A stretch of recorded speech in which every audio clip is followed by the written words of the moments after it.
जय श्री राम। बैखान सोई सोचय जोगु तप बिहाय जई भावय भोगु सोचिय पिसुन अकारण क्रोधी जनन जनक गुर बंधु विरोधी।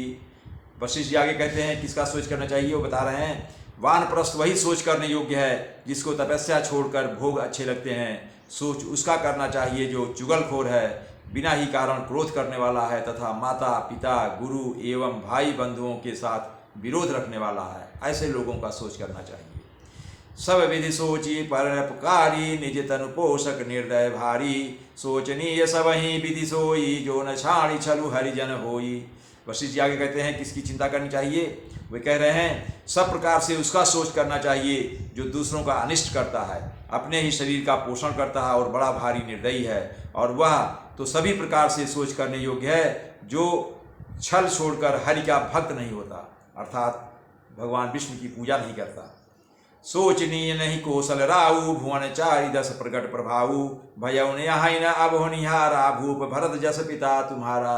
वशिष्ठ जी कहते हैं कि कौशल राज दशरथ जी सोच करने योग्य नहीं है, उनकी चिंता नहीं करनी चाहिए, जिनका प्रभाव 14 लोकों में प्रकट है। हे भरत, तुम्हारे पिता जैसा राजा ना तो हुआ है, ना है और ना भविष्य में होगा। विधि हरि हरु सुरपति दिशिनाथा बर नहीं सब रस दशरथ गुण गाथा।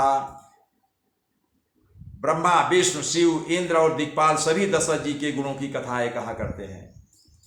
काउतात के ही भांति को करी बड़ाई तास राम लखन तुम शत्रुहन सरिस सुवन सुचि जास।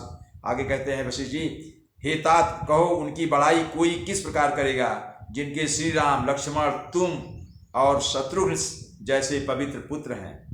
सब प्रकार भूपति बड़ भागी बादि विषाद करी तहि लागी या सुनि समुझ सोच परिहरहु सिर धरि राज राजाय सुकरहु। राजा सब प्रकार से बड़े भागी थे, उनके लिए विषाद करना व्यर्थ है। विषाद करना मतलब दुख करना व्यर्थ है। यह सुन और समझ कर सोच त्याग दो और राजा की आज्ञा सिर चढ़ाकर तदनुसार करो। राय राजपद तुम कहूँ दीना पिता बचन फुरे चाहिए कीन्हा तजे राम जही बचन ही लागी तनु परिहरे राम विरहागी। हे भरत, राजा ने तुमको राजपद दिया है, पिता का वचन तुम्हें सत्य करना चाहिए। जिन्होंने वचन के लिए ही श्री रामचंद्र को त्याग दिया और राम विरह की अग्नि में अपने शरीर की आहुति दे दी, अर्थात अपने प्राणों को त्याग दिया। नृप ही वचन प्रिय नहीं प्रिय पाना करहु तात पितु वचन पवाना करहु शीस धरि हूप रजाई हाई तुम कहाँ सब भांति भलाई। वशिष्ठ जी कह रहे हैं राजा को वचन प्रिय थे, प्राण प्रिय नहीं थे। इसलिए हे तात पिता के वचनों को प्रमाण अर्थात सत्य करो, राजा की आज्ञा सिर चढ़ाकर पालन करो, इसमें तुम्हारी सब तरह भलाई है, अर्थात तुम राज्य का भार ग्रहण करो।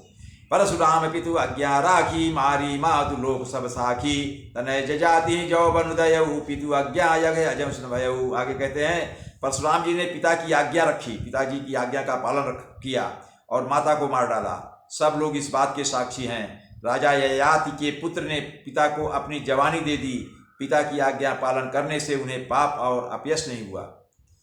अनुचित उचित विचार तजी जे पालहि पितु बैन ते भाजन सुख सुजस के बसहि अमरपति ऐन। वशिष्ठ जी आगे कह रहे हैं जो अनुचित और उचित का विचार छोड़कर पिता के वचनों का पालन करते हैं वे यहाँ सुख और सुयस के पात्र होकर अंत में स्वर्ग में निवास करते हैं।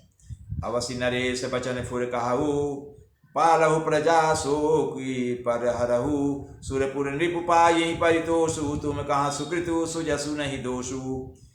राजा का वचन अवश्य सत्य करो, शोक त्याग दो और प्रजा का पालन करो। ऐसा करने से स्वर्ग में राजा संतोष पावेंगे और तुमको पुण्य और सुंदर यश मिलेगा, तुम्हें दोष नहीं लगेगा। वेद विदित सम्मत सब ही का जही पितु दे सुपावही टीका करहु राजु परिहरहु गलानी मानव मोर बचन हित जानी। आगे कहते हैं वशिष्ठ जी, हे भरत, यह वेद में प्रसिद्ध है और स्मृति और पुराणों में भी सभी शास्त्रों के द्वारा सम्मत है कि पिता जिसको दे वही राज तिलक पाता है। इसलिए तुम राज्य करो, ग्लानि का त्याग कर दो, मेरे वचन को हित समझ कर मानो। सुनि सुख लाभ राम वै देहि अनुचित कहाव न पंडित के ही कौशल्यादि सकल महतारी तेउ प्रजा सुख होई सुखारी। हे भरत, इस बात को सुनकर श्री रामचंद्र जी और जानकी जी सुख पावेंगे और कोई पंडित इसे अनुचित नहीं कहेगा। कौशल्या जी, आज तुम्हारी सब माताएं भी प्रजा के सुख से सुखी रहेंगी। परम तुम्हार राम कर जानी, सो सब विधि तुम्हें सन भल मानी। सौंपेहु राजू राम के आए, सेवा करे स्नेहु सुहाए। हे भरत, जो तुम्हारे और श्री रामचंद्र जी के श्रेष्ठ संबंध को जान लेगा, वह सभी प्रकार से तुमसे भला मानेगा। श्री रामचंद्र जी के लौट आने पर राज्य उन्हें सौंप देना और सुंदर स्नेह से उनकी सेवा करते रहना। कीजिए गुर आयसु अवसी, कहाँ सचिव कर जोरी। रघुपति आए उचित जस, तस तब कर बहोरी। मंत्री हाथ जोड़कर कह रहे हैं, गुरु जी की आज्ञा का अवश्य पालन कीजिए। श्री रघुनाथ जी के लौट आने पर जैसा उचित हो, तब फिर वैसा ही कीजिएगा। जय श्री राम।